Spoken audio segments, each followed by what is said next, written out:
ఆత్మీయులైన ప్రేక్షకులకు నమస్కారం. నా పేరు డాక్టర్ చిరుమామిళ్ళ మురళీ మనోహర్.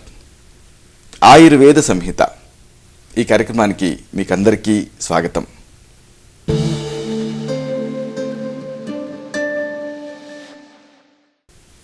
ఈ కార్యక్రమంలో ఒక ముఖ్యమైన విషయాన్ని, ప్రాచీన ఆయుర్వేద రహస్యాల్ని తెలుసుకోబోతున్నారు. ఆకలింపు చేసుకొని ఆచరిస్తే ఈ అంశాలు మీ మొత్తం జీవితాన్ని అనూహ్యంగా మార్చేస్తాయి, సంపూర్ణమైన ఆరోగ్యాన్ని తిరిగి పొందేలా చేస్తాయి.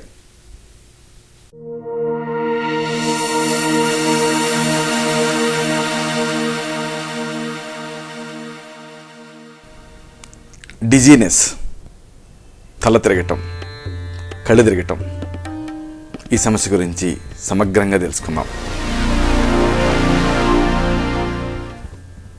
చిన్నతనంలో గిరగిరా తిరగటం, దాని తర్వాత కళ్ళు తిరుగుతుంటే ఆనందపడటం చాలా గొప్ప సరదా.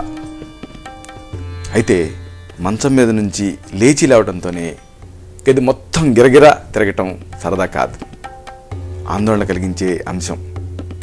తల తిరగటం అనేది పెద్దవాళ్ళలో చాలా సాధారణమైన సమస్య. దాదాపు 40% మందికి జీవితంలో ఏదో ఒక సందర్భంలో ఈ సమస్య ఎదురవుతుంది. మహిళల్లో ఈ సమస్య ఇంకా కొద్దిగా ఎక్కువ, పురుషులతో పోలిస్తే. అయితే ఈ డిజీనెస్కి సంబంధించి ఆయుర్వేద దృక్పథం ఏమిటి, దీన్ని తెలుసుకుందాం.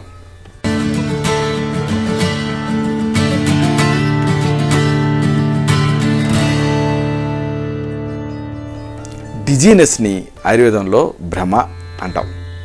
భ్రమణం అంటే ఏమిటి? తిరగటం. ఈ వ్యాధిలో చక్రం మీద కూర్చొని గిర గిర గిర గిర తిరుగుతున్నట్టుగా అనిపిస్తుంది. రజోగుణం, పిత్తగుణం, వాతగుణం, ఇలాంటి గుణాల వల్ల ఇది వస్తుంది. సరే, మరి దీని గురించి తెలుసుకోబోయే ముందు, దీనికి సంబంధించి ఆయుర్వేద చికిత్సా విధానాలు తెలుసుకోబోయే ముందు, అసలు ఈ డిజీనెస్కి సంబంధించి సహేతుకంగా, సమగ్రంగా, సశాస్త్రీయంగా తెలుసుకోవాలి. డిజీనెస్ అంటే ఏమిటి, ఎలా నిర్వచించవచ్చు, ముందు తెలుసుకుందాం.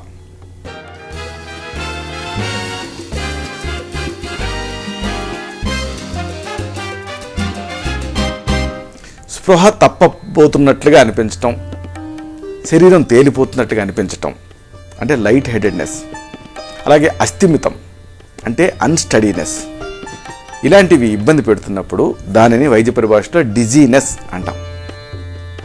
దీని గురించి తెలుసుకోవాలంటే సాధారణ వ్యక్తుల్లో శరీరం సమతుల్యతని ఎలా కాపాడుకుంటుంది, ఈ కాపాడుకునే విధానం ఏమిటి, దీని గురించి తెలుసుకోవాలి. అంటే శరీర రచన, శరీర క్రియ తెలుసుకోవాలి.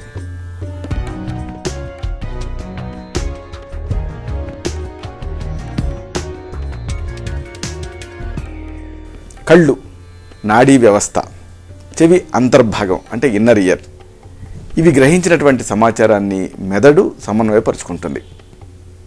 వీటిల్లో కనీసం రెంటి మధ్య చక్కని సమస్థితి ఉంటే అప్పుడు తల తిరగదు, లేకపోతే తల తిరుగుతుంది. మన కళ్ళు మన స్థానాన్ని చుట్టుపక్కల పరిసరాల స్థితితో అనుసంధానం చేస్తాయి. తల వంచినప్పటికీ కూడా పరిసరాలు సక్రమంగానే కనిపించడానికి కారణం ఏమిటంటే ఇదే. ఇక నరాలు, చర్మం, కండరాలు, కీళ్ళు, వీటిలో ఉండేటువంటి జ్ఞాన నాడులు మెదడుకి శారీరక కదలికల గురించి, గాల్లోపల ఉండేటటువంటి స్థితి గురించి సమాచారాన్ని పంపిస్తాయి. ఇక చెవి అంతర్భాగం అంటే ఇన్నర్ ఇయర్, మన శరీరపు బ్యాలెన్స్కి తోడ్పడేటటువంటి నిర్మాణాన్ని వెస్టిబ్యులార్ లాబిరింత్ అంటారు. ఇది చెవి అంతర్భాగంలో ఉంటుంది. దీంట్లో సెమీ సర్క్యులర్ కెనాల్స్ అనే ఉంటాయి. ఇవి అర్ధచంద్రాకారంలో లూపు మాదిరిగా ఉండేటటువంటి నిర్మాణాలు. వీటిలో ఒక ప్రత్యేకమైనటువంటి ద్రవ పదార్థంతో పాటు కేశ సాదృశ్యమైనటువంటి సీలియా అనే నిర్మాణాలు ఉంటాయి. ఈ ద్రవం, సీలియా అనేవి తల కదలికలలో తేడాలని గుర్తుపడతాయి. సెమీ సర్క్యులర్ కెనాల్స్కి దగ్గరగా యూట్రికిల్, అలాగే శాక్యూల్ అనే నిర్మాణాలు ఉంటాయి. వీటిల్లో ఓటోకోనియా అనే అతి సూక్ష్మ రేణువులు ఉంటాయి.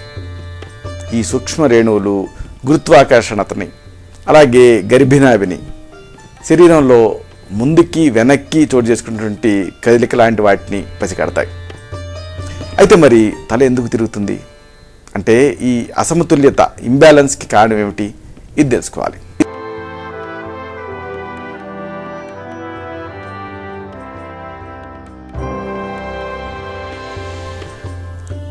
జ్ఞానేంద్రియాల నుంచి గ్రహించేటటువంటి సమాచారంలో పరస్పర వ్యతిరేకత ఉందనుకోండి, అప్పుడు మెదడు సరిగ్గా విశ్లేషించుకోలేదు, తికమక పడుతుంది. ఉదాహరణకు కారులో పుస్తకం చదువుతున్నారు మీరు. ఇలా కారులో కూర్చొని పుస్తకం చదువుతున్నప్పుడు కళ్ళు పుస్తకం మీద స్థిరంగా ఉంటాయి, శరీరం కుదుపులకి కదులుతూ ఉంటుంది. దీంతో ఏ అంశాన్ని ప్రామాణికంగా తీసుకోవాలో తెలియక మెదడు తికమక పడుతుంది, దీంతో తల తిరుగుతుంది. అలాగే మరొక ఉదాహరణ, పడవలో మీరు ప్రయాణిస్తున్నారు. తోటి ప్రయాణికులతో ప్రయాణం చేసేటప్పుడు పక్క ప్రయాణికులు మనతో పాటే స్థిరంగా ఉన్నట్టుగా అనిపిస్తుంది. శరీరం అలవలకి పైకి కిందకి కదులుతూ ఉంటుంది, ఇక పడవ మాత్రం ముందుకి కదులుతూ ఉంటుంది. చూసారా, 3 కదలికలు. ఈ రకంగా 3 విభిన్నమైనటువంటి కదలికలకి సంబంధించిన సమాచారం మెదడుకి చేరుకుంటుంది. వీటిని మెదడు కలిపి విశ్లేషించుకోలేకపోతుంది. ఇలా కలిపి విశ్లేషించుకోలేకపోయినప్పుడు అప్పుడు సమస్య వస్తుంది, తల తిరుగుతుంది. ఒక చెవిలో సమస్య కానీ వ్యాధి కానీ ఉండి మరొక చెవి ఆరోగ్యంగా ఉందనుకోండి, అప్పుడు కూడా తల తిరుగుతుంది. ఎందుకంటే సమస్య లేని చెవిలో మాదిరిగా సమస్య ఉండేటటువంటి చెవిలోకి చేరినటువంటి సంకేతాలు మెదడుకి చేరుకోవు. దీంతో పరస్పర వ్యతిరేకత అనేది చోటు చేసుకుంటుంది, సమతుల్యత దెబ్బతింటుంది, తల తిరుగుతుంది. మరి ఒకవేళ మీకు ఇలాగా తల తిరుగుతుంది, ప్రమాదమా? చాలామంది భయపడుతూ అడుగుతూ ఉంటారు. అంటే ఇక్కట్లు ఏమిటి, చిక్కులు ఏమిటి, వీటి మీద కూడా మీకు అవగాహన ఉండాలి.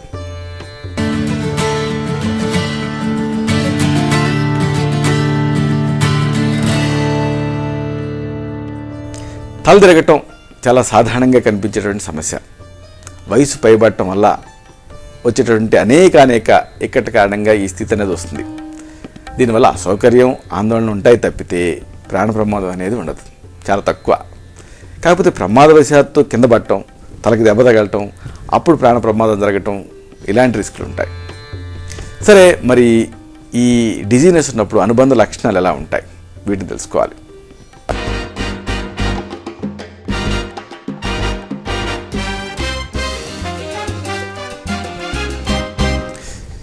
ఒకటి, గిరగిరా తిరుగుతున్నట్టు అనిపించవచ్చు. అంటే మీ పరిసరాలు తిరగవచ్చు, లేదా మీరే అంటే మీ తలే తిరుగుతున్నట్టు అనిపించవచ్చు. 2, సమతుల్యత కోల్పోతుంది, వాంతులు అవుతాయి, వికారం ఇలాంటి ఇబ్బంది పెడుతూ ఉంటాయి. అలాగే అస్థిమితంగా అనిపిస్తుంది, మీకు శరీరం తేలిపోతున్నట్టుగా అనిపిస్తూ ఉంటుంది. స్పృహ తప్పి పడిపోతారా అన్నట్టుగా అనిపిస్తుంది, బడలిగ్గా అనిపిస్తుంది, శక్తి చాలనట్లుగా అనిపిస్తుంది, నిస్త్రాణగా అనిపిస్తుంది.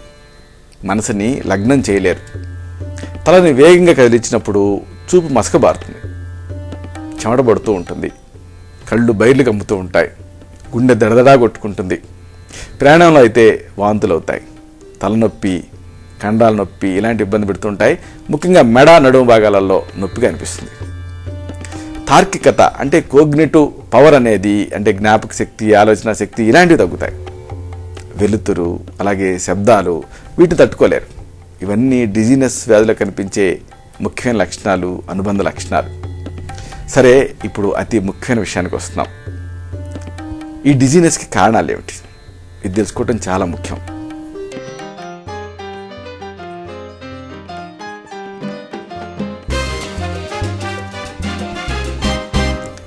నాలుగు ప్రధాన కారణాల వల్ల డిజీనెస్ కలుగుతుంది. ఇప్పుడు మనం కొద్దిగా టెక్నికల్గా ఉంటుంది ఇదంతా, కానీ మీరు రిలాక్స్డ్గా వింటే మీ డిజీనెస్కి, మీ తల తిరగటానికి కారణం ఏమిటి అన్నది మీకే బోధపడుతుంది. కాబట్టి డిజీనెస్కి ప్రధానంగా 4 కారణాలు ఉంటాయి. అవి ఏమిటంటే, 1 తల తిరగటం, వర్టిగో. 2 స్పృహ కోల్పోతున్నట్టు అనిపించటం, ప్రీ సింకోప్. 3 సమస్థితిని కోల్పోవటం, అంటే డిజీక్వలిబ్రియం. 4 శరీరం తేలిపోతున్నట్టు అనిపించటం, లైట్ హెడెడ్నెస్. వీటి గురించి కొంచెం వివరంగా తెలుసుకుందాం.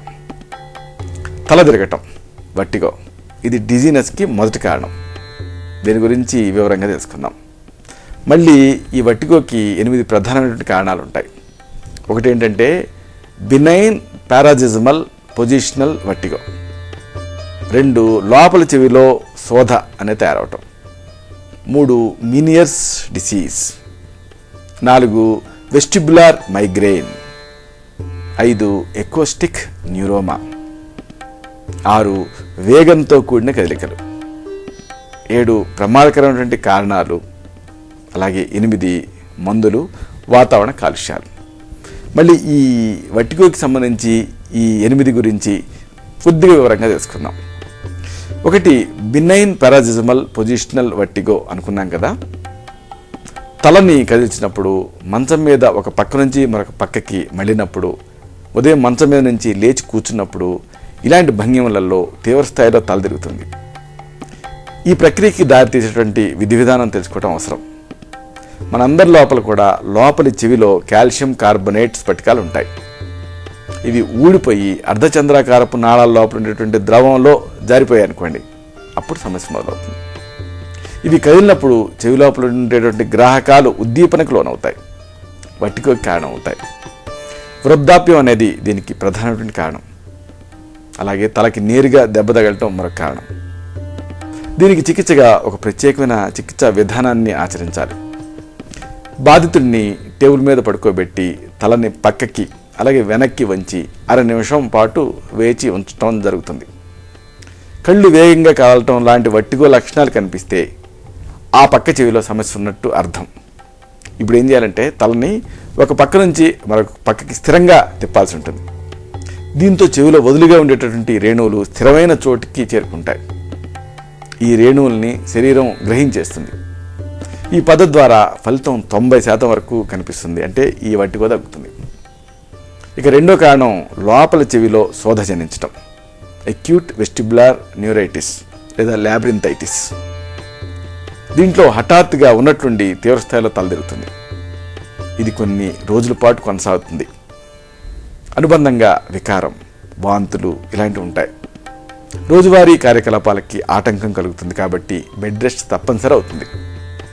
సాధారణంగా వైరల్ ఇన్ఫెక్షన్స్ ఈ తరహా సమస్యను కలిగిస్తూ ఉంటాయి. స్వయంవంతమైన స్థితిది. దీనికి చికిత్సగా సమతుల్యతకు సహకరించేటువంటి ఎక్సర్సైజెస్ని సూచించాల్సి ఉంటుంది. ఉదాహరణకి తలని ఒక పక్కకి వంచి పడుకొని తిరిగి అదే భంగిమలో లేవాల్సి ఉంటుంది. ఇక మూడవది మీనియర్స్ డిసీజ్. లోపల చెవిలో ఎక్కువ మొత్తాలలో ద్రవం సంచినప్పుడు ఈ మీనియర్స్ డిసీజ్ అనేది వస్తుంది. లక్షణాలు ఉన్నట్టుండి మొదలవుతాయి. హఠాత్తుగా తల తిరగటం మొదలవుతుంది. 1/2 గంట నుంచి 1.5 గంటల పాటు ఉంటుంది. చెవిలో శేషం కరిగించి పోసినట్టు దెబ్బగా అనిపిస్తుంది. చెవిలో హోరు ఉండొచ్చు లేదా నాదం అంటే టినైటస్ ఉండొచ్చు. ఈ వ్యాధి పెద్దలలో ఎక్కువగా కనిపిస్తుంది. దీనికి కారణం ఏమిటి అనేది నిజానికి ఇంతవరకు స్పష్టంగా తెలియదు. దీనికి చికిత్సగా శరీరంలో శోధని, నీటిని తగ్గించాల్సి ఉంటుంది. అంటే మూత్ర విసర్జన కాలాన్ని ఇవ్వటం జరుగుతుంది. ఉప్పు తగ్గించాలి. బ్రాహ్మీ వటి, పునర్నవాది గుగ్గులు, పునర్నవాసం ఇలాంటి మందులు ఉపయోగపడతాయి. కెఫీన్ ఉత్పత్తుల్ని, ఆల్కహాల్ని, పొగాకు వినియోగాన్ని ఇలాంటి వాటన్నిటిని మానేయాలి. కనీసం తగ్గించాలి. మానసిక ఒత్తిడిని దరిచేరనివ్వకూడదు. ఇక 4వ కారణం వెస్టిబులార్ మైగ్రేన్. కదలికతో ఈ తరహా సమస్య ఎక్కువ అవుతుంది. తలని వేగంగా తిప్పారనుకోండి, తిరగటం అనేది ఎక్కువ అవుతుంది. రద్దీ ప్రదేశాల్లో, అయోమయంగా ఉన్నటువంటి రోడ్ల కూడళ్లలో వాహనం నడుపుతున్నప్పుడు, టీవీలో అలా కదలికలు చూసేటప్పుడు తల తిరగటం అనేది ఎక్కువ అవుతుంది. దీంట్లో కొన్ని లక్షణాలు ప్రస్ఫుటంగా కనిపిస్తాయి. అస్థిమితంగా బ్యాలెన్స్ కుదరనట్టుగా అనిపిస్తుంది. వినికిడి తగ్గుతుంది. వినికిడిలో స్పష్టత తగ్గుతుంది. చెవుల్లో గుయ్యమనే శబ్దం వినిపిస్తుంది. ఇవి ముఖ్యమైన లక్షణాలు. తల తిరగటంతో పాటు తలనొప్పి కూడా ఉంటుంది. అయితే 2 ఏకకాలంలో ఉండకపోవచ్చు. మైగ్రేన్ లేకపోయినప్పటికీ మైగ్రేన్ని ప్రేరేపించే అంశాలన్నీ కూడా ఈ తరహా సమస్యకి దోహదపడతాయి. ఈ సమస్య కొన్ని నిమిషాల నుంచి కొన్ని రోజుల వరకు ఉంటుంది. దీనికి చికిత్సగా జీవన సరళిలో మార్పులు చేర్పులు చేసుకోవాల్సి ఉంటుంది. ఈ సమస్యకి కారణమైన ఆహారాన్ని మానేయాల్సి ఉంటుంది. ఒత్తిడిని తగ్గించుకోవాల్సి ఉంటుంది. నిద్రా విధానాన్ని క్రమబద్ధీకరించుకోవాల్సి ఉంటుంది. ఏరోబిక్ తరహా వ్యాయామాలు ఉపయోగపడతాయి. శిరస్సులాది వజ్రరస్, గోదంతి మిశ్రణం ఇలాంటి ఔషధాన్ని మీ తత్వాన్ని బట్టి మీకు సూచించాల్సి ఉంటుంది. ఇక 5వ కారణం ఎకోస్టిక్ న్యూరోమా. ఎకోస్టిక్ నరం అనేది లోపల చెవిని మెదడు కాండంతో అనుసంధానం చేస్తుంది. ఒకవేళ ఈ నరం మీద పెరుగుదల తయారైందనుకోండి, దాన్ని ఎకోస్టిక్ న్యూరోమా అంటారు లేదా స్కావనోమా అంటాం. ఇది బినైన్ పెరుగుదల, అంటే ప్రమాదకరం కానిది. తల తిరగటం, బ్యాలెన్స్ కుదరకపోవటం, వినికిడి తగ్గటం, కర్ణనాదం ఇలాంటి దీనిలో కనిపించే ముఖ్యమైన లక్షణాలు. దీనికి చికిత్సగా స్వర్ణ సమీర పన్నగ రసం, స్వర్ణ భూపతి రసం ఇలాంటి వాటిని ప్రిస్క్రైబ్ చేయాల్సి ఉంటుంది. ఇక 6వ కారణం వేగంతో కూడిన కదలికలు. Roller coaster, giant wheel, bus journey, పడవ ప్రయాణం, విమానయానం, కొద్ది సమయంలో వేగంగా కదలటం ఇలాంటి సందర్భాలలో వర్టిగో సంభవిస్తుంది, తల తిరుగుతుంది. ఇక 7వ కారణం నిజానికి ప్రమాదకరమైనటువంటి ఇతర కారణాలు, వ్యాధులు కంట్రిబ్యూట్ చేయటం. బ్రెయిన్ స్ట్రోక్, మెదడులో రక్తస్రావం జరగటం, కిడ్నీ వ్యాధులు ఉండటం, థైరాయిడ్ వ్యాధులు ఉండటం, ఎలర్జీలు బాధ పెడుతూ ఉండటం, జలుబు, మల్టిపుల్ స్క్లీరోసిస్ అంటే ఈ నాడీ వ్యవస్థకి సంబంధించినటువంటి వ్యాధులు, ఇలాంటి వ్యాధుల్లో కానీ ఇలాంటి స్థితుల్లో కానీ వర్టిగో కనిపిస్తుంది. వర్టిగో లక్షణమైనటువంటి తల తిరగటంతో పాటు వస్తువులు రెండుగా కనిపిస్తాయి. డిప్లోపియా ఉంటుంది, తీవ్రస్థాయి తలనొప్పి ఉంటుంది, స్పృహ తప్పుతుంది, మాట్లాడలేరు అంటే డిజార్ట్రియా ఉంటుంది, కర్ణేంద్రియాలు జ్ఞానేంద్రియాల మధ్య సమన్వయం తగ్గిపోతుంది, ఉండదు అంటే కోఆర్డినేషన్ తగ్గుతుంది, వాంతులు, నిస్త్రాణ ఇలాంటి లక్షణాలు కనిపిస్తాయి. ఇలాంటి సందర్భాల్లో అప్రమత్తం అవ్వాలి, ఆలస్యం చేయకుండా వైద్య సహాయం తీసుకోవాలి. ఇక 8వ కారణం వర్టిగోకి మందులు, విష పదార్థాలు, ముఖ్యంగా విష పదార్థాల కాలుష్యం, సీసం, పాదరసం ఇవి శరీరం లోపలికి చేరి 8వ క్రేనియల్ నరం అంటే ఈ ఎకోస్టిక్ నరం మీద విష ప్రభావాన్ని చూపిస్తాయి, అంటే ఆటోటాక్సిటీని కలిగిస్తాయి. దీంతో తలదిరుగుతుంది. ఇది శాశ్వత లక్షణంగా ఉండిపోవచ్చు, లేకపోతే తాత్కాలికంగా మాత్రమే ఉండొచ్చు. ఇక యాంటీబయాటిక్స్ని, ముఖ్యంగా అమైనో గ్లైకోజైడ్స్ అంటే స్ట్రెప్టోమైసిన్, జెంటామైసిన్ ఇలాంటి వాటిని యథేచ్ఛగా వాడటం వల్ల శాశ్వతమైనటువంటి ఆటోటాక్సిటీ రావటమే కాదు, తలదిరగటం ఒక శాశ్వత లక్షణం కింద ఉండిపోవచ్చు. ఆటోటాక్సిటీని కలిగించేటువంటి ఇతర మందులు కూడా ఉన్నాయి, వీటిని కూడా మీరు తెలుసుకోవాలి. Anticonvulsants, antidepressants, antihypertensives, loop diuretics, pain relievers ముఖ్యంగా యాస్ప్రిన్, జలుబు మందులు, ఫినైన్ ఇలాంటివన్నీ కూడా ఈ సమస్యను కలిగించే అవకాశం ఉంటుంది. ఇక స్పృహ కోల్పోతున్నట్టు అనిపించటం అంటే ప్రీ సింకోప్, ఇది డిజీనెస్కి 2వ కారణం. మొదటి కారణమైనటువంటి వర్టిగో గురించి మనం సమగ్రంగా తెలుసుకున్నాం ఈ డిజీనెస్కి. ఇప్పుడు డిజీనెస్కి కారణమైనటువంటి 2వ కారణం, దీన్ని స్పృహ కోల్పోతున్నట్టు అనిపించడం అంటాం, ప్రీ సింకోప్. దీని గురించి కొద్దిగా తెలుసుకున్నాం. స్పృహలోనే ఉన్నప్పటికీ కళ్ళు బైర్లు కమ్మి దాదాపు తెలివి తప్పుతున్నట్టుగా అనిపించడాన్ని ప్రీ సింకోప్ అంటాం. తల తిరగటంతో పాటు ఓకరింతలు, చర్మం పాలిపోవటం ఇలాంటి ముఖ్య లక్షణాల కింద ఉంటాయి. దీనికి ప్రధానంగా 2 కారణాలు దోహదపడతాయి. ఒకటి రక్తపోటు పడిపోవటం, ఆర్థోస్టాటిక్ హైపోటెన్షన్. 2 గుండె తోడేసే రక్త పరిమాణం తగ్గటం. వీటి గురించి కొద్దిగా వివరంగా తెలుసుకుందాం. ఒకటి రక్తపోటు పడిపోవటం అంటే ఆర్థోస్టాటిక్ హైపోటెన్షన్ అనుకున్నాం కదా, కూర్చున్న, నిలబడ్డ ఇలాంటివి చేసినప్పుడు రక్తపోటు పడిపోతుంది, దీంతో తలదిరుగుతుంది. ఇక 2 గుండె తోడేసే రక్త పరిమాణం తగ్గటం అనుకున్నాం కదా, ఎథ్రోస్క్లీరోసిస్ అంటే రక్తనాళాలు గట్టిపట్టడం, కార్డియోమయోపతి అంటే గుండె కండాలు దెబ్బతింటం, గుండె స్పందన లయ తప్పటం, ఎరిథ్మియాస్, రక్త పరిమాణం తగ్గటం అంటే హైపోవలీమియా ఇలాంటి కారణాల వల్ల ఈ తరహా సమస్య వస్తుంది. ఇక ఈ డిజీనెస్కి మరొక ముఖ్యమైన కారణం సమస్థితి కోల్పోవటం అంటే డిజీక్వలిబ్రియం. ఇది డిజీనెస్కి 3వ కారణం. మళ్ళీ దీనికి 4 ప్రధాన కారణాలు దోహదపడతాయి. ఒకటి చెవి లోపల సమస్యలు అంటే లోపల చెవి సమస్యలు, వెస్టిబులర్ సమస్యలు. 2 జ్ఞానగ్రహణ సమస్యలు అంటే సెన్సరీ సమస్యలు. 3 కీళ్ళు కండరాల సమస్యలు. 4 మందుల వాడకం. వీటి గురించి కొద్దిగా వివరంగా తెలుసుకుందాం. ఒకటి లోపల చెవి సమస్యలు అనుకున్నామే, వెస్టిబులర్ సమస్యలు. గాలిలో తేలుతున్నట్లుగా అనిపిస్తుంది, వీటిలో తల బరువుగా ఉంటుంది, చీకట్లో కూరుకుపోయినట్లుగా నిలకడలేనట్లుగా అనిపిస్తుంది. ఇక 2 జ్ఞానగ్రహణ సమస్యలు, సెన్సరీ సమస్యలు అనుకున్నాం. పెద్ద వయసులో చూపు తగ్గుతుంది, కాళ్ళ లోపల ఉండేటువంటి నరాలు దెబ్బతింటాయి, ఇలాంటి వాటి వల్ల తూలు వస్తుంది. ఇక 3 కీళ్ళు కండరాల సమస్యలు అనుకున్నాం. సంధివాతం, ఆస్టియోఆర్థరైటిస్ ఇలాంటి సమస్యలలో కీళ్ళు దెబ్బతింటాయి కాబట్టి నిలకడగా నడవటం అనేది కష్టమవుతుంది. కండరాలు పనితీరులో సమస్యలు చోటు చేసుకుంటాయి. ఇలా చోటు చేసుకుంటాయి కాబట్టి రక్త సరఫరాకి అంతరాయం కలుగుతుంది, దాంతో ఈ సమస్య వస్తుంది. ఇక 4 మందుల వాడకం అనుకున్నాం. దుష్ఫలితాలలో భాగంగా ఈ తూలు వస్తుంది ఈ డ్రగ్స్ సైడ్ ఎఫెక్ట్గా. ఉదాహరణకు మూర్ఛల కోసం వాడే మందులు, మత్తు మందులు, ట్రాంక్యులైజర్స్, వీటి వల్ల ఈ సమస్య వస్తుంది. ఇక డిజీనెస్కి మరొక 4వది చివరి కారణం శరీరం తేలిపోతున్నట్టుగా అనిపించటం, లైట్ హెడెడ్నెస్. ఇది డిజీనెస్కి 4th కాజ్. తల లోపల గిర్రున తిరుగుతున్నట్టుగా అనిపించడాన్ని లైట్ హెడెడ్నెస్ అంటాం. సమస్య తీవ్రతరమైనటువంటి సమస్య కింద మారుతుంది. అప్పుడు స్పృహ కోల్పోయినట్టుగా అనిపిస్తుంది, పోతున్నట్టుగా అనిపిస్తుంది. ఆందోళన, భయాలు అంటే ఫోబియాలు, అర్థం లేని భయాందోళనలు, హైపర్ వెంటిలేషన్ అంటే వేగంగా గాలి పీల్చడం వల్ల కార్బన్ డైఆక్సైడ్ తగ్గటం, ఇవి లైట్ హెడెడ్నెస్కి ప్రధాన కారణాలు. అలాగే చెవి లోపల సమస్యలు కూడా మరొక కారణం కింద ఉంటాయి. ఇవి ఉన్నప్పుడు గాల్లో తేలుతున్నట్టుగా భ్రాంతి కలుగుతుంది. అయితే ఈ డిజీనెస్ని మీరు అశ్రద్ధ చేశారు, అప్పుడు ఏం జరుగుతుంది? కొన్ని ఇక్కట్లు వస్తాయి. అంటే తల తిరగటం అనే సమస్యని లైట్గా తీసుకుంటే అప్పుడు కొన్ని చిక్కులు, కొన్ని ప్రమాదాలు వస్తాయి. వీటిని తెలుసుకోవాలి.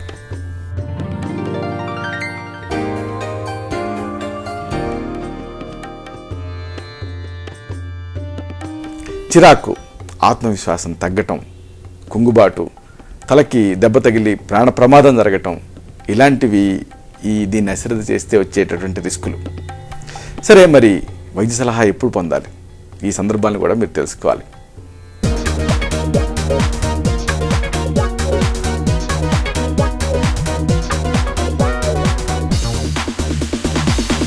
తలనొప్పి తీవ్రస్థాయిలో కొత్త పద్ధతిలో వస్తుందనుకోండి, అశ్రద్ధ చేయకండి. చూపు మసకబారుతుందనుకోండి, అశ్రద్ధ చేయకండి. వినికిడి శక్తి తగ్గిందనుకోండి, నెగ్లెక్ట్ చేయకండి. మాట స్పష్టత కోల్పోయేదనుకోండి, అప్పుడు దీన్ని లైట్గా తీసుకోకండి. కాలు లేదా చెయ్యి పడిపోయినా, స్పృహ దప్పుతున్నట్టు అనిపిస్తున్నా, నడవటం కష్టంగా ఉన్నా, అంటే నడుస్తున్నప్పుడు పడిపోతున్నా, తిమ్మిర్లు వస్తున్నా, సూదులు గుచ్చుకుంటున్నట్టు అనిపిస్తున్నా, స్పర్శ తెలియకపోతున్నా, ఛాతి నొప్పి, గుండె వేగం తగ్గటం కానీ పెరగటం కానీ జరిగినా అప్పుడు వాటిని అశ్రద్ధ చేయకూడదు. ఈ లక్షణాలని అంత తేలిగ్గా తీసుకోకూడదు, వైద్య సలహా పొందాలి. సరే, మరి ఈ డిజీనెస్ ఉన్నప్పుడు ఎలా తెలుసుకోవాలి? ఎలాంటి పరీక్షలు ఉపయోగపడతాయి? వీటిని కూడా తెలుసుకుందాం.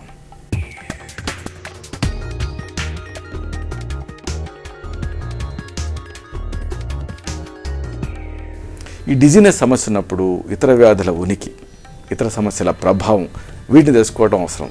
దీనికోసం కొన్ని ప్రత్యేకమైన పరీక్షలు అవసరం అవుతాయి. ఉదాహరణకు రక్తపోటు పరీక్ష, గుండె వేగం చూడటం, నాడీ వ్యవస్థకు సంబంధించినటువంటి పరీక్షలు, తలని పక్కకి వెనక్కి వంచి చూసి కళ్ళు గుండ్రంగా కదులుతున్నాయా లేదో ఇలాంటివి గమనించాల్సి ఉంటుంది. అలాగే తలని తిప్పినప్పుడు కళ్ళు వేగంగా కదిలాయనుకోండి, నిస్టాగ్మస్ అంటారు. దీన్ని పొజిషనల్ వర్టిగో టెస్ట్ అంటాం. ఇక థైరాయిడ్, కిడ్నీ వ్యాధులను తెలుసుకోవడానికి రక్త పరీక్షలు అనేవి అవసరం అవుతాయి. కణితులు, పక్షవాతం ఇలాంటివి ఉన్నాయేమో తెలుసుకోవడం కోసం ఎంఆర్ఐ, సిటీ స్కాన్ ఇలాంటి ఇమేజింగ్ పరీక్షలు హెల్ప్ చేస్తాయి. సరే, మరి ఈ సమస్య మీకుంది, అప్పుడు ఏం చేయాలి? అంటే డిజీనెస్తో మీరు బాధపడుతున్నారు. అలాంటి సందర్భాల్లో కొన్ని సూచనలు ఉన్నాయి, కొన్ని సలహాలు ఉన్నాయి. వీటిని తెలుసుకుందాం.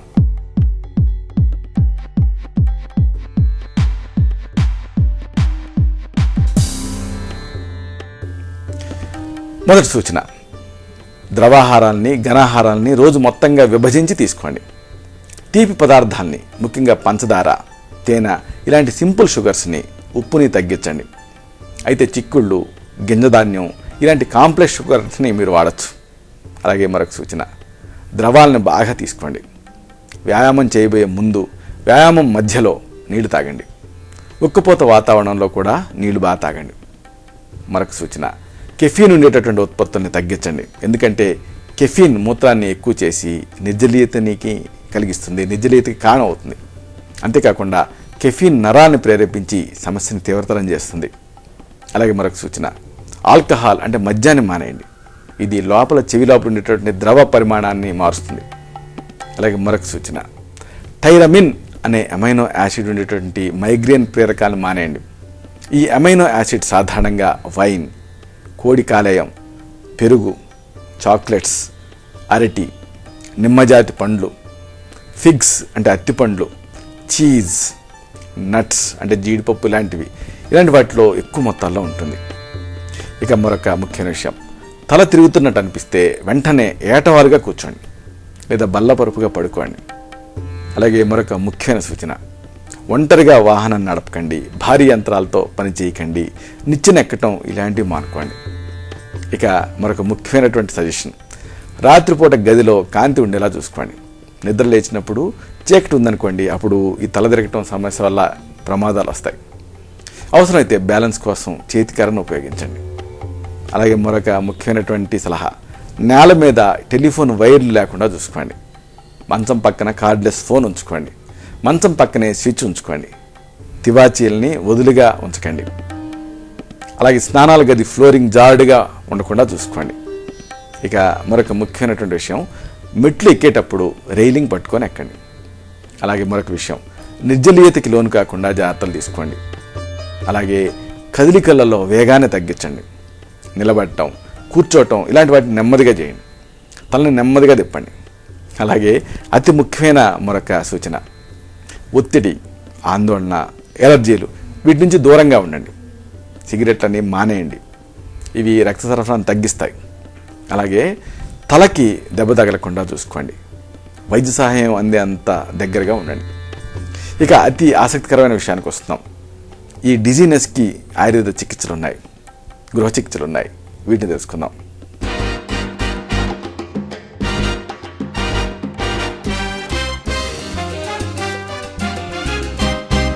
మొదట గృహ చికిత్స. వసకొమ్ము పొడిని 1 గ్రాము మోతాదుగా పాలతో తీసుకోవాలి. మరొక గృహ చికిత్స, అశ్వగంధ చూర్ణాన్ని 1 గ్రాము మోతాదుగా పాలతో తీసుకోవాలి. తర్వాత గృహ ఔషధం, శంఖపుష్పి మొక్క పంచాంగ చూర్ణాన్ని 1 నుంచి 2 గ్రాముల మోతాదుగా పాలతో తీసుకోవాలి. మరొక ఆయుర్వేద గృహ చికిత్స, సర్పగంధ పొడిని 1 నుంచి 2 గ్రాములు, త్రిఫలా చూర్ణాన్ని 3 గ్రాములు తేనెతో కలిపి తీసుకోవాలి. మరొక గృహ ఔషధం, వెల్లుల్లి ముద్దని అల్లం ముద్దని కలిపి 5 నుంచి 10 గ్రాముల మోతాదుగా వాడాలి. అలాగే మరొక ఆసక్తికరమైన చికిత్స, సంవత్సరం పాటు నిల్వ ఉంచినటువంటి నెయ్యిని పురాణ ఘృతం అంటాం. ఇది ఈ సమస్యలో బాగా పనిచేస్తుంది. దీన్ని ప్రతిరోజు ఉదయం 10 గ్రాముల మోతాదుగా సేవిస్తూ ఉండాలి. ఇక మరొక గృహ ఔషధం, శతావరి అంటే పిల్లిపేచరగడ్డలు, బలామూలం అంటే చిట్టాముట్టి, ద్రాక్ష వీటిని సమాన భాగాలుగా తీసుకొని ముద్దగా దంచండి. ఇది ఒక భాగం. దీనికి 8 భాగాలు పాలు కలపండి. 32 భాగాలు నీళ్లను కలపండి. నీటి భాగం ఆవిరయ్యేంత వరకు మరిగించండి. కేవలం పాలు మాత్రమే మిగిలేంత వరకు మరిగించాలి. ఇలా చేస్తే అప్పుడు ఈ ద్రవ్య కలకం లోపల ఉన్నటువంటి ఔషధాంశాలు పాలలోకి దిగుతాయి. దీన్ని క్షీరపాకం అంటాం. ఈ రకంగా తయారు చేసుకున్న ఈ క్షీరపాకాన్ని 100 మిల్లీలీటర్ల మోతాదుగా తీసుకోండి. మరొక మంచి గృహ ఔషధం, శొంఠి 10 గ్రాములు, పిప్పళ్ళు 10 గ్రాములు, శతావరి 10 గ్రాములు, కరక్కాయ చూర్ణం 10 గ్రాములు, బెల్లం 60 గ్రాములు వీటన్నిటిని కలిపి ముద్దగా దంచండి. తర్వాత మాత్రలుగా చుట్టుకోండి. ఆరబెట్టి సీసాలో నిల్వ చేసుకోండి. ప్రతిరోజు 2 పూట్ల పూటకు 1 నుంచి 2 మాత్రల చొప్పున నీళ్లతో సేవిస్తూ ఉండండి. మరొక మంచి గృహ ఔషధం, బలా బీజాలు అంటే చిట్టామొట్టి లేదా పరాస్కంప గింజలు. వీటి పొడికి పటిక బెల్లం పొడి కలపండి. పాలతో 2 నుంచి 3 గ్రాముల మోతాదుగా తీసుకుంటూ ఉండండి. మరొక ఔషధం, కరక్కాయ చూర్ణానికి ఉసిరి రసం కలిపి ముద్దగా దంచండి. ఇది ఒక భాగం. దీనికి 4 రెట్లు నెయ్యిని 16 రెట్లు నీళ్ళని కలపండి. పొయ్యి మీద ఉంచి నీరంతా ఆవిరయ్యేంత వరకు మరిగించండి. ఇలా చేస్తే అప్పుడు నెయ్యి లోపల ఉండేటువంటి ఔషధాల ఉత్తమాంశాలు దిగుతాయి. అంటే నెయ్యి లోపలికి ఔషధాల తాలూకు ఉత్తమాంశాలు దిగుతాయి. దీన్ని వడపోసుకొని ఈ నెయ్యిని సీసాలో నిల్వ చేసుకోండి. ఈ ప్రక్రియని ఘృతపాకం అంటాం. దీన్ని ప్రతిరోజు ఉదయం 10 గ్రాములు అంటే 2 టీ స్పూన్లు మోతాదుగా పాలతో కలిపి తీసుకుంటూ ఉండాలి. వీటిని దంచి కలకం మాదిరిగా తయారు చేసి ద్రవ్య కలకాన్ని, నెయ్యిని, నీళ్ళని 1:4:16 నిష్పత్తిలో తీసుకొని ఘృతపాకం రూపంలో మనం తయారు చేసుకున్నాం. ఇది భావప్రకాశ అనే చికిత్సా గ్రంథంలో చెప్పినటువంటి యోగం. ఇక దీనికి చక్కని ఆయుర్వేద ఔషధాలు కూడా ఉన్నాయి. వీటిని కూడా తెలుసుకుందాం.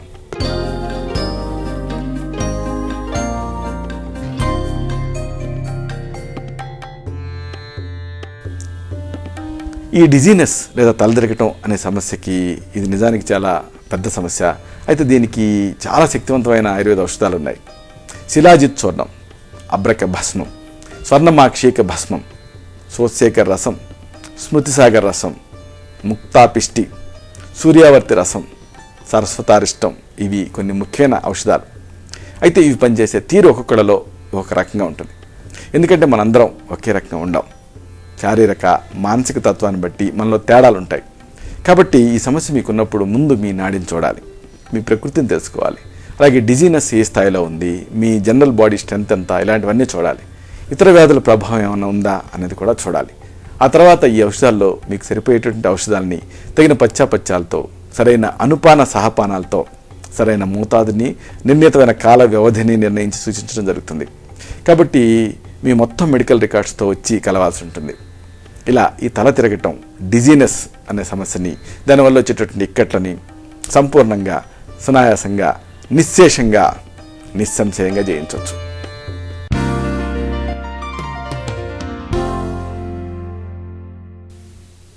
చూశారు కదా, ఇది విషయం. ఈ కార్యక్రమం మీకు ఉపయోగపడిందని, ఉపయోగపడుతుందని ఆశిస్తాను.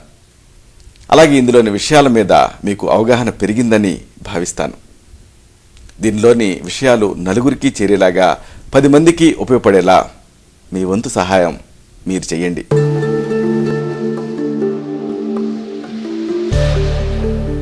మళ్ళీ ఇదే కార్యక్రమంలో మనం కలుసుకున్నప్పుడు ఇలాంటి మరొక ఆసక్తికరమైన అంశాన్ని తెలుసుకుందాం.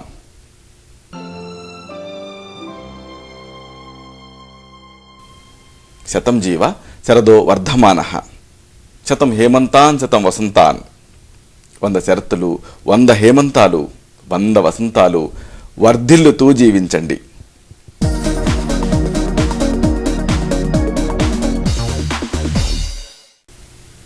శుభం.